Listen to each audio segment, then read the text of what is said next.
ఏలూరు జిల్లా నూజివీడు మున్సిపాలిటీలో వైసీపీకి బిగ్ షాక్ తగిలింది. మాజీ ఎమ్మెల్యే ప్రతాప్ను వీడి టీడీపీలో చేరనున్నారు మున్సిపల్ వైస్ చైర్మన్ పగడాల సత్యనారాయణతో పాటు పలువురు వైసీపీ కౌన్సిలర్లు. మున్సిపల్ కౌన్సిల్లో 8 మంది టీడీపీ కౌన్సిలర్లు ఉండగా మరో 9 మంది వైసీపీ కౌన్సిలర్లు ఉన్నారు. ఈ నేపథ్యంలో వైసీపీ కౌన్సిలర్లు వీడితే మున్సిపాలిటీ పాలకవర్గాన్ని టీడీపీ కైవసం చేసుకుంటుంది. మరో 2 రోజుల్లో వైస్ చైర్మన్ ఎన్నిక నేపథ్యంలో మున్సిపాలిటీలో చోటు చేసుకున్న ఈ పరిణామంపై పుర ప్రజల్లో ఉత్కంఠ నెలకొంది.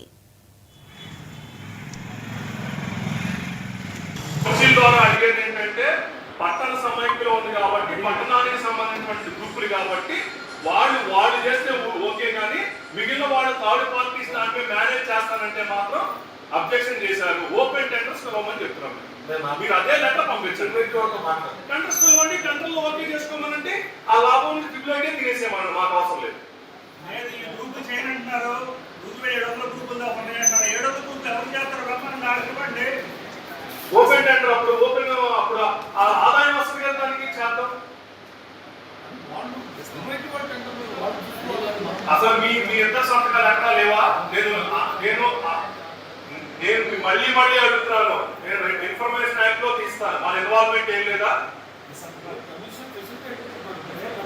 మీరు ఎలా ఫెసిలిటీ అవుతారు? జీవోనే వేరు, సంబంధం లేదు, ట్రిపుల్ ఐటీ వేరు.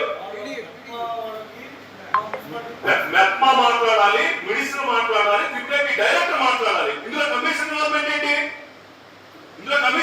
ఏంటండి? అంటే అపరాధం కూడా కమిషన్ సంతకాలు పెట్టమంటే పెట్టేస్తారు. ఎక్కడ పడితే అక్కడ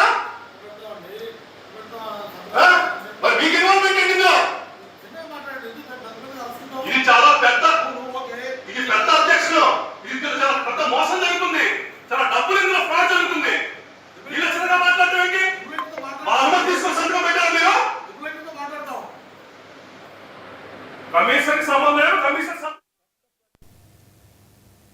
సిపిఐ ఎన్టీఆర్ జిల్లా కార్యదర్శి దోనిపూడి శంకర్పై